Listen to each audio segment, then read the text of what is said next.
Hello, everybody, and welcome to another episode of In the Driver's Seat with dubizzle. And conveniently, a very nice gentleman walked in earlier today, and he decided that he'd join us for this episode of the vodcast. Kind gentleman. Hello. Oh wait, hang on a sec. It's not just some gentleman. It's MoVlogs. Hello. What is up, everyone? Thank you so much. I barely recognized you when you walked in. Yeah, man. Guys, I colored my hair yesterday. I look like Santa Claus. No one recognizes me, but I mean, it's the first interview I'm doing with this hair, so. I mean, you look very good. You've color coordinated the whole way through. Okay, your socks are black. Oh yeah, I messed up with the socks, but no one can really see. I mean, you had to point that out. No, it's fine. I'll point out my socks if you want, because my socks are very colorful. Oh wow. I go all out with my socks. Yeah. But you should have told me, because then I would have dyed my hair black as well, because then I would have gone all black It would today. have been like black and white. Exactly. It would have been the perfect matching combination with a red car in the middle. Yeah. It would be the perfect blend. There's a reason this car is here, by the way. So MoVlogs has come down today, and he has hand-selected this car all by his lonesome. We didn't stage anything here. We didn't ask him beforehand. We somehow managed to buy a Ford Mustang California Special 5.0. The first thing he saw when he walked in was this. Yeah. But why did you choose this of all the cars? This was actually this car was my first car in Dubai. Like the first car I bought when I came to Dubai, when I had a license, was a Ford Mustang California GT. Same And- color? No, Okay. that's the only sad part, guys. It was gray. Like if you had a gray California GT, like people like right now watching this would just have a heart reaction, like a heartfelt reaction, you know? Like literally since I get this comment every day for the past like 4 years that I sold my Mustang. When are you buying the Mustang back? When are you buying the Mustang? Like every single comment. Like I saw this comment 2 days ago and I was like, yeah, when am I buying the Mustang back? So when I saw this car, I was like, I need it. Today is the day. I mean, guys, honestly, if I don't buy this car, you're not seeing this interview. Oh. Like I'm going to make sure this interview does not come out. So he's just going to have one camera. It's just going to be me. Yeah. I'm talking to myself for the whole episode. I've already set my terms. This interview is coming out when I get this car. So that's what's happening. So why exactly this one though in particular? I know you said obviously it's your first car and you have a lot of sentimental value to the California Special, but why? I mean, I've got nothing against it, believe me. I love my V8s and I love my muscle cars as well, but why? So when I first, obviously, you know, that first car you're buying, a Mustang was always a dream car of mine. I think growing up, like everyone had it, you know, you'd see them speeding around and just the noise is nice. It sounds crazy.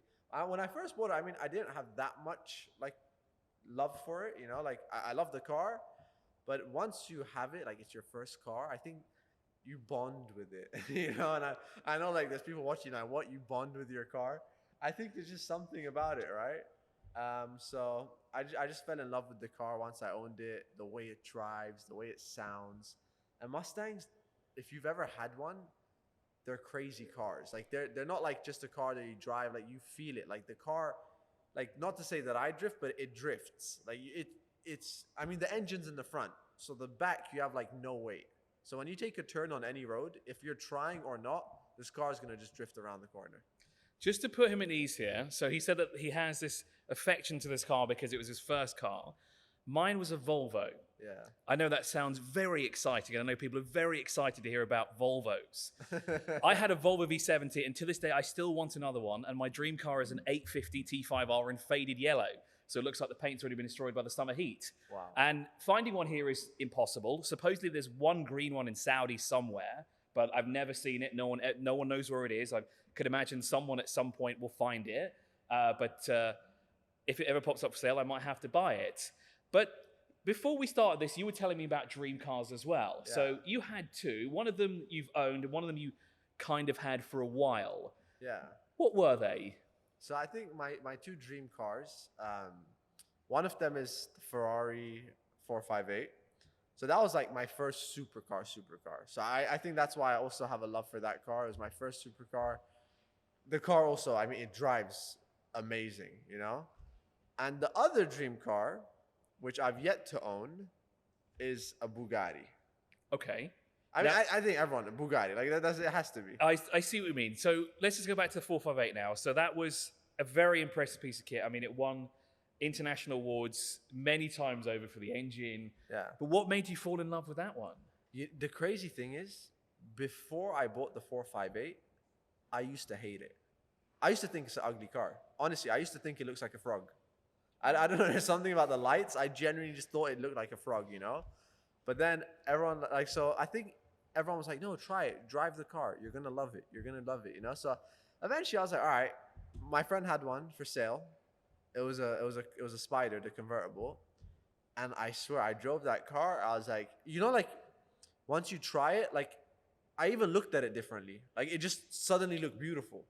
You know, like, so I think I fell in love with it once I drove the car. And yeah, I mean, it's just, that's it. It was just love at first drive. So what was the second car that you said? So my I guess now my dream car right now would have to be a Bugatti, you know, a Chiron, a Devo.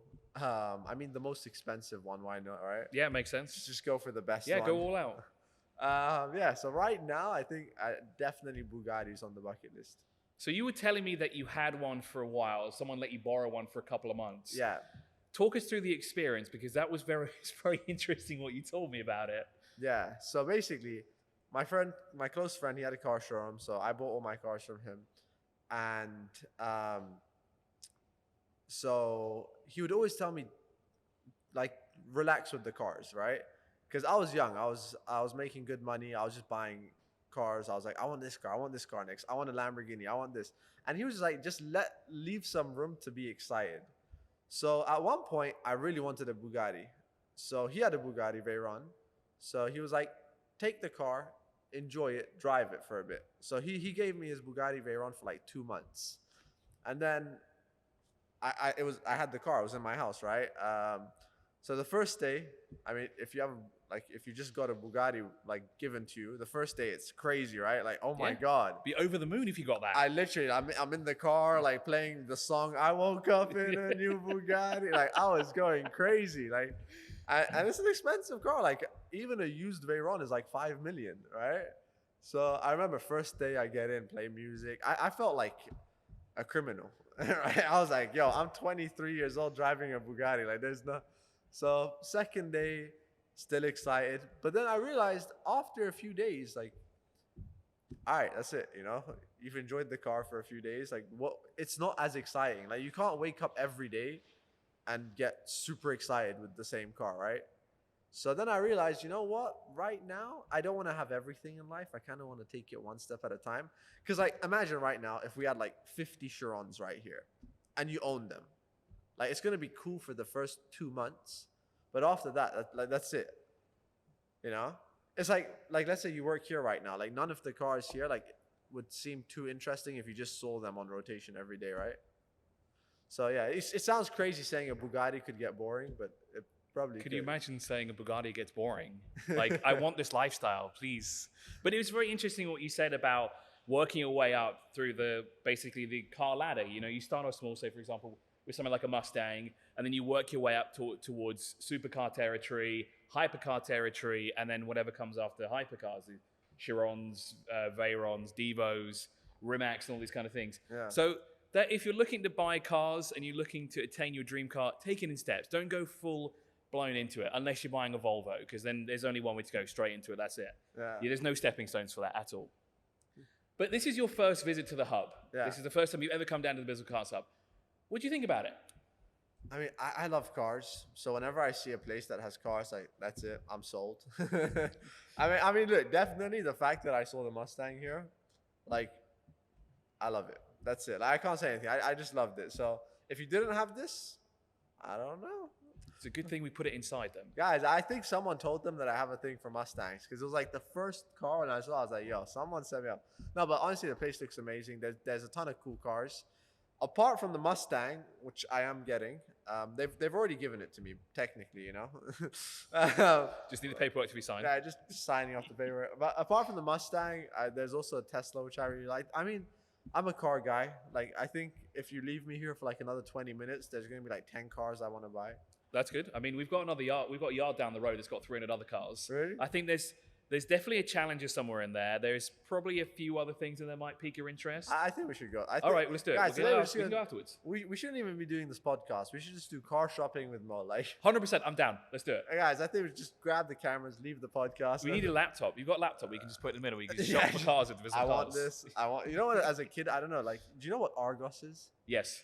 You know when you like, as a kid, I used to have the catalog and I used to just like circle things I wanted. Yeah. You get that every Christmas, right? We had those catalogs. I mean, you probably spent more time in England than I did. Yeah. I only spent about 5 years there. Yeah. And I remember these catalogs that you get, and you go up to your mum and say, I've circled this. I want these two for Christmas. Pick one. We could do the same thing here. We could just print off catalogs every week. We'll send it to you. You circle what you want. I want this car. I want this car. Yeah, no, I have a problem with cars, you know? Yeah, you were telling me that when you came in, because you said that you've got 9 already. Yeah. And if you add this as your 10th, and already the family's like, well, you need to get rid of one. Yeah, so the thing is, I kind of lie to my family. Like, every time I buy a car, I promise to sell, like, the old one. And then, like, I don't really care about selling it. Like, I might list it, but I just won't answer the phone calls. You know? I can relate 100%. Mom, like, the car is on dubizzle, but, like... Do we need to sell it? What if we need an extra car? I'm busy. I can't pick up the phone calls. Yeah, exactly. You've got a busy lifestyle. Plus, what if you need that second Rolls Royce? You know, you might need it for something. Yeah, honestly, like, yeah. I justify things in a weird way in my head. Like right now, like, I just got my mom a new Rolls Royce. So the old Rolls Royce we were supposed to sell, but, like, imagine having 2 different color Rolls Royces. Yeah. I mean, why have one when you can have 2? Exactly. It sounds like such a douchebaggy thing to say. Yeah, but you could drive one in the morning, you could drive the other in the afternoon, and people are like, "Wait, it's the same car?" Yeah, I got it wrapped. I got it wrapped within 4 hours. Yeah, exactly. Or just like have 2. No, honestly, I think I just live a life like I would love to have as a kid, you know? Yeah. I mean, when I was a child, I used to just imagine me and my family, like all of us just having nice cars. I mean, that's the dream, isn't it? That's the lifelong goal. Exactly. So I remember, like, honestly, I love my family more than anything. Like, my mom's dream car was a Rolls Royce. So as soon as I had money, I was like, there you go. What's my mom's dream car? You put me on the spot here now. Mom, if you're watching this, I'm pretty sure it's a 1969 Dodge Challenger. It's got to be in black. That's probably expensive. Yeah, not. I mean, thanks to Fast and Furious, those things are skyrocketed. Yeah. Oh, don't remind me of these things. I'm going to have to get one at some point. You should buy your mom that car. I think, yeah. Okay, you put me on the spot, Mo. Thanks. Yeah.